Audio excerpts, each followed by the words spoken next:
Alrighty, so this is the Bel Air Revival Part 2.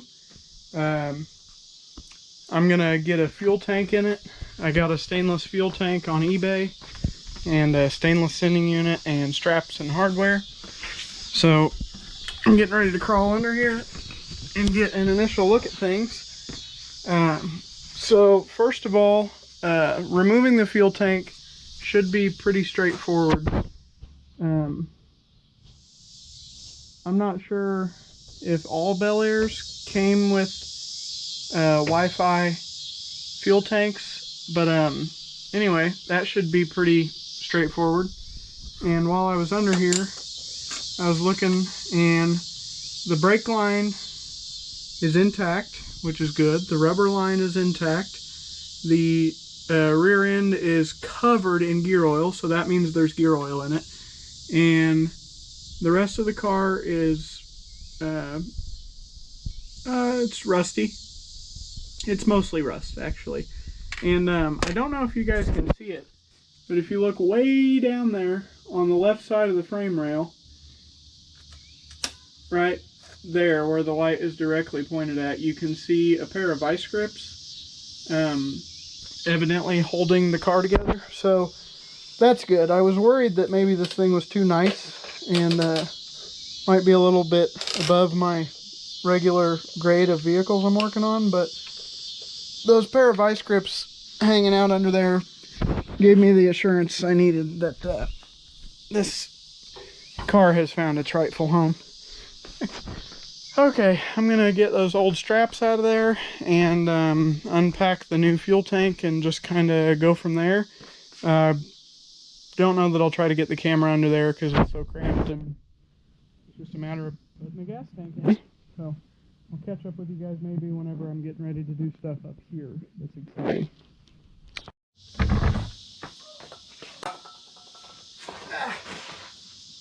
I'm going to delicately remove these tank straps.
Why can a trouble light never be where it needs to be?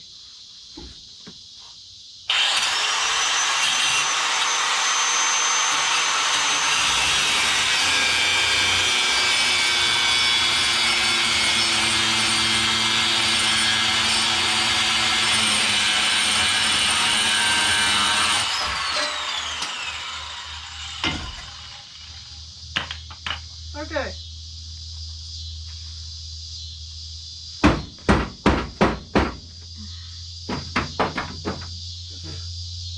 So now I gotta waller those bolts up out of the trunk floor, which I'm sure will be really easy. So you don't need to see any of that. So the tank that I bought doesn't come with the screws that hold the sending unit in, or any kind of elbow or anything for the fuel outlet. It just has a fitting, but nothing to go to like rubber line. And Me and my buddies in the car club, well, two guys from my car club are going through all the brakes on this car today, and we're doing it at one of the guys' shop because he has a 2-post lift. So I need this thing to run like now so I can drive it onto a trailer. So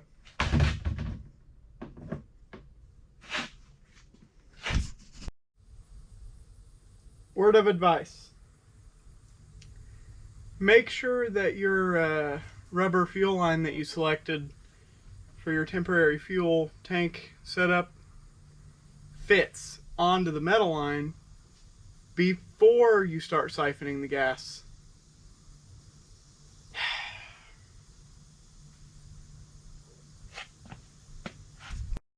Well, it doesn't seem to mind the new fuel system. I gotta do a fire check real quick.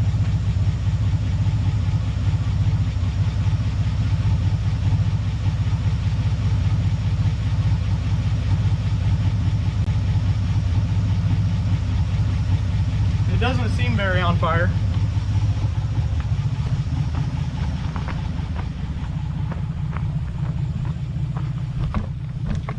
First time driving my 54 Chevy Bel Air.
The clutch is seized to the flywheel, so it's got no clutch.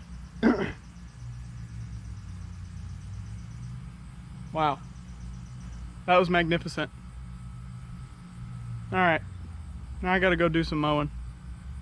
Or should I put it on the trailer first? Decisions. We'll see.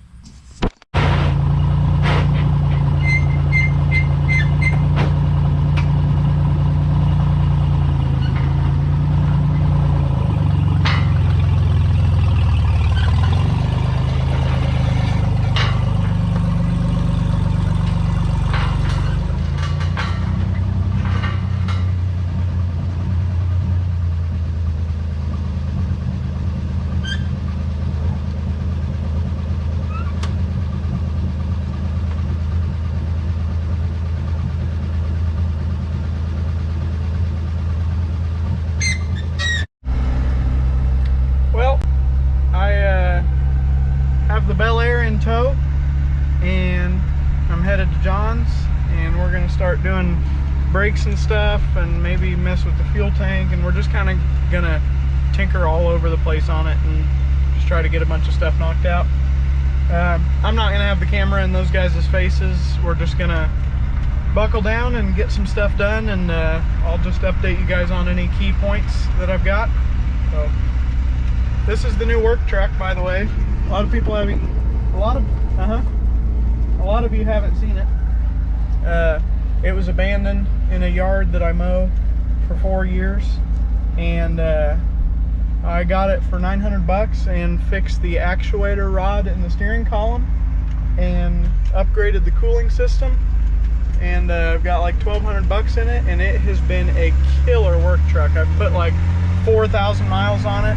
It's got a straight 6 and a 5-speed with cruise control, and gets like 15 miles per gallon pulling a mower around. So I've been pretty tickled with it, and I think it's probably up to the task of hauling the Bel Air around. I wouldn't take off across the country with it pulling a car, but I think it'll do just fine on this short trip. So here we go.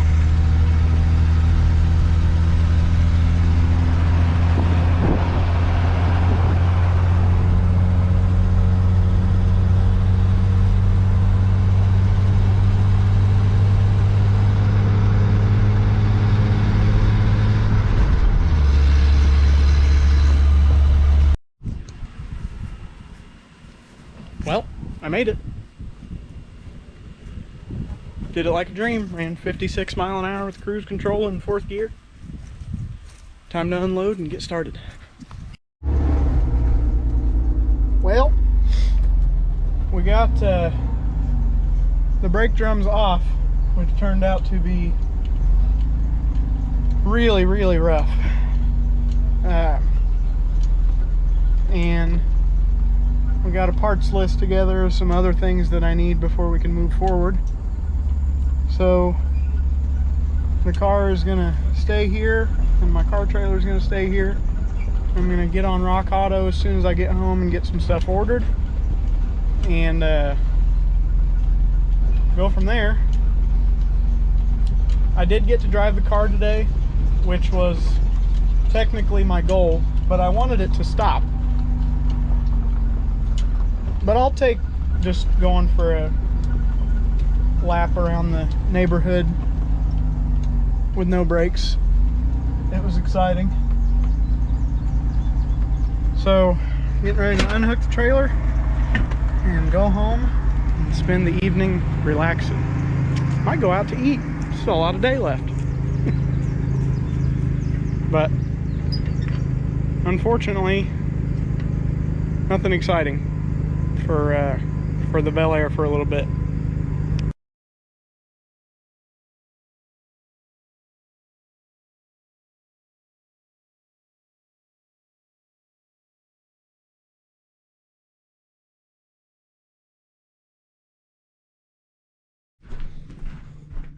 Alrighty.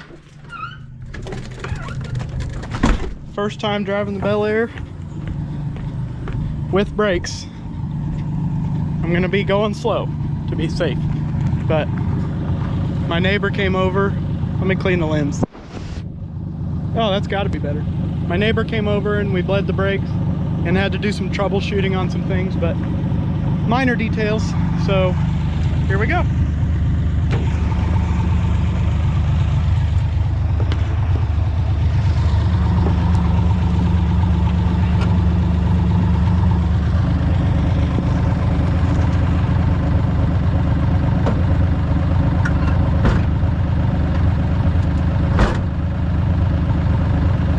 Lift the driver's door up at some point.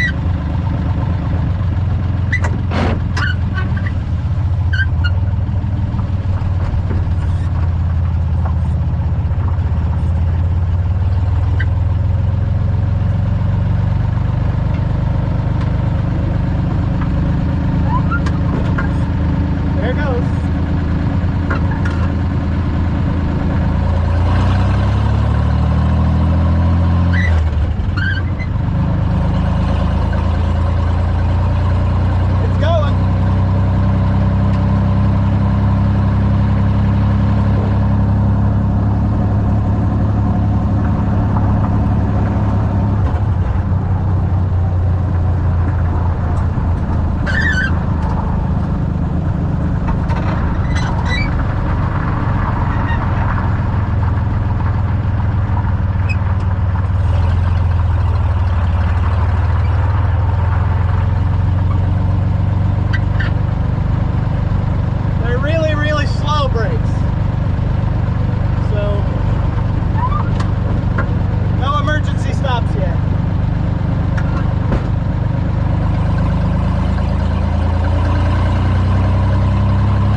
To the gas station and it won't quit rolling.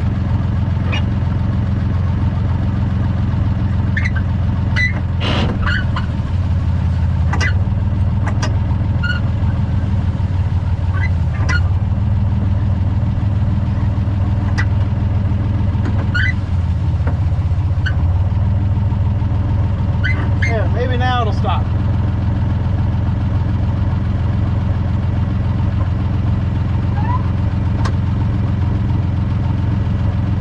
Okay, I'm gonna put fuel in it and then go back to the house.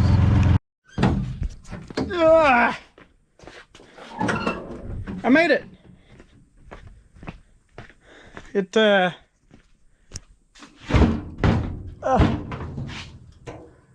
isn't on fire.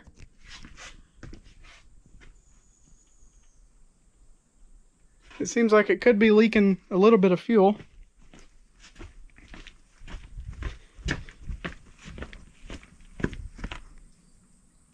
It's also leaking gas, which is not ideal. Okay, well, I guess I got some crawling around under it to do.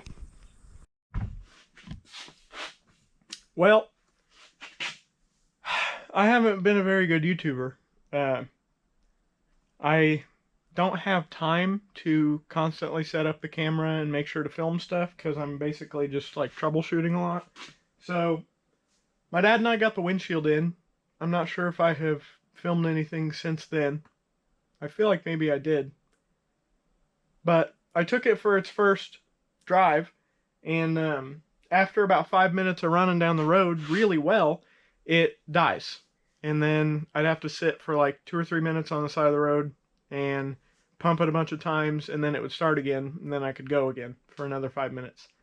So I suspected a fuel starvation issue because the sediment bowl was never clear full whenever it would do that. It would just have about 3/4 of an inch of fuel in the bowl, but sitting in an idle, it would fill all the way up. It was just once you went to drive it, it seemed like maybe it starved. But then I got to talking to some of the car people I hang out with and talk to all the time, and they were thinking that it was the coil, and the coil was getting too hot.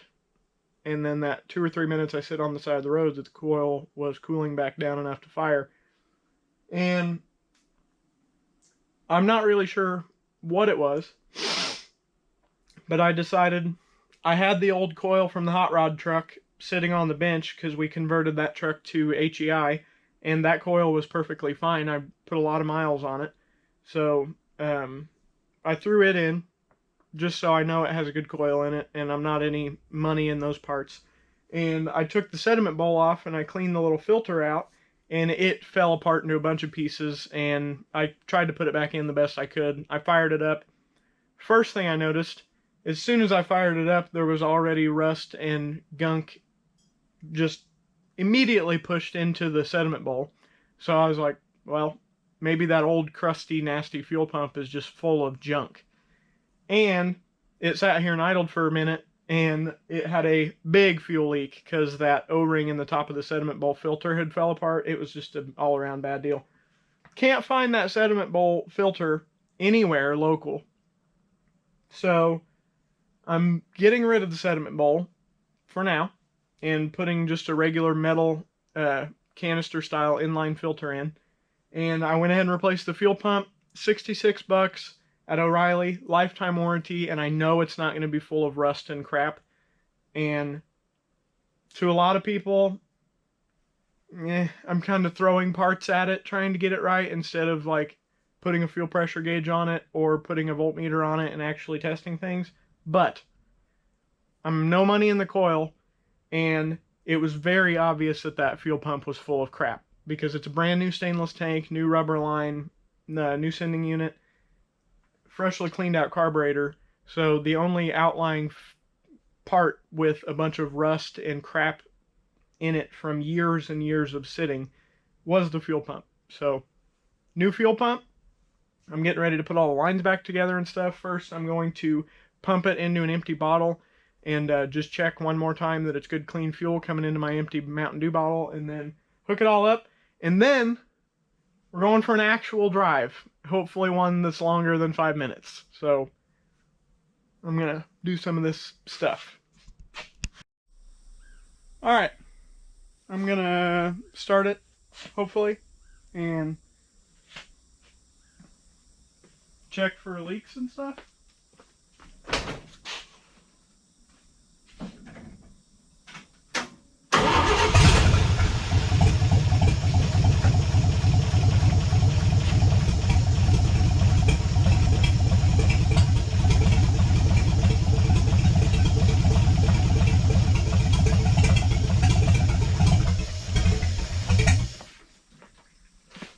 Awesome.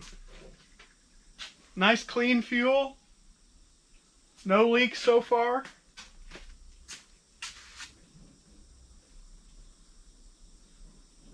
It was running off of what little bit of fuel and mostly carb cleaner was in the bowl on the carburetor.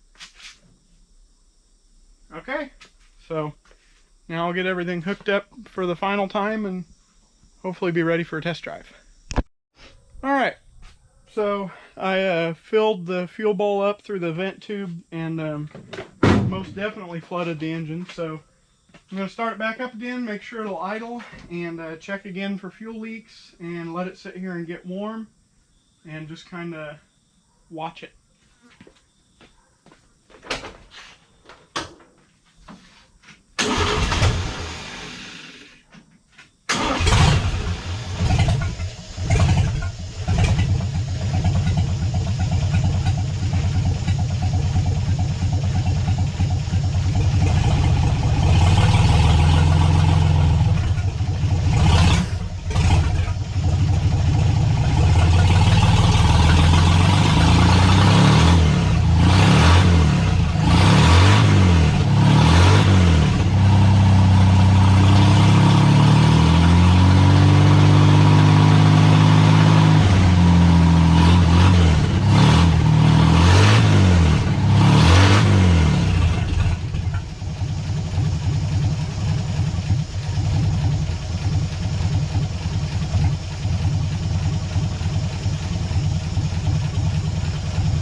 Seems like a cute little sewing machine.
Got the tiniest little bitty fuel leak.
Breathe on the key and it starts.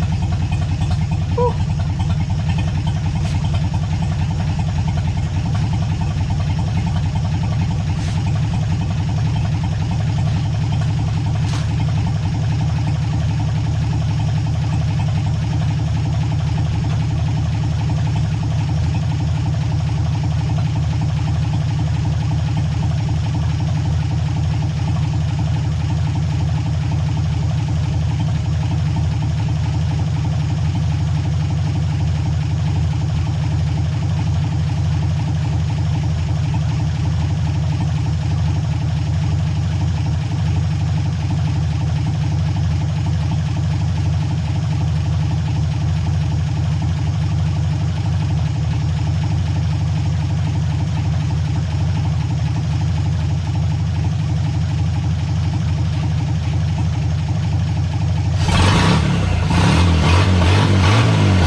smoky in here.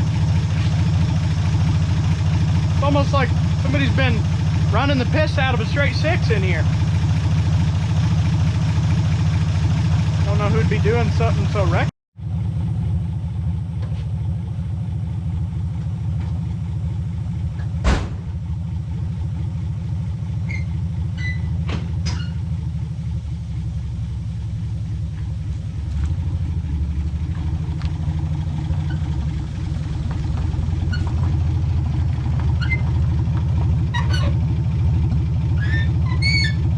The brakes even still kind of work.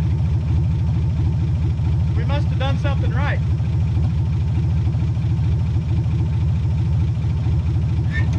I'll be back.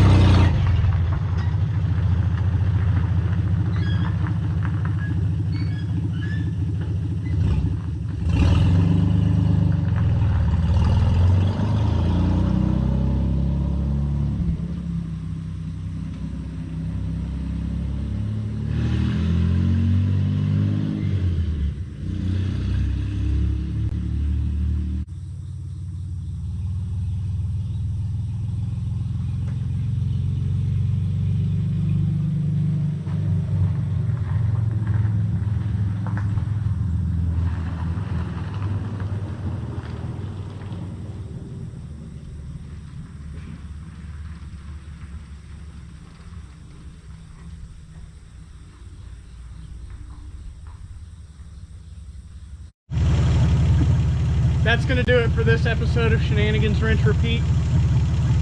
It runs, and it runs great. I did a lap around the small town I live in here. It's been running for almost an hour now. It's not getting hot, it runs great. It's not vapor locking, it's not doing anything except what it's supposed to be doing.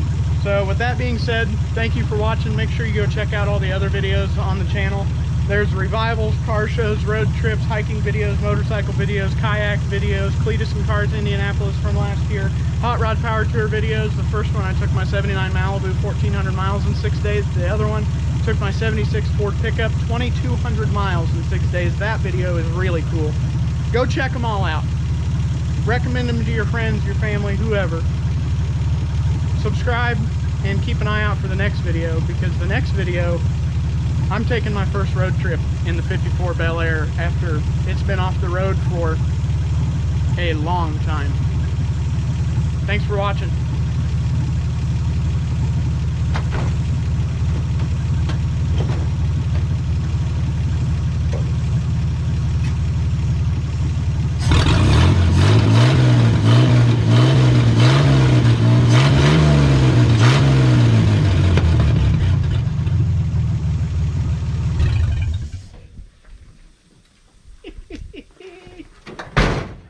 Man, I love this car.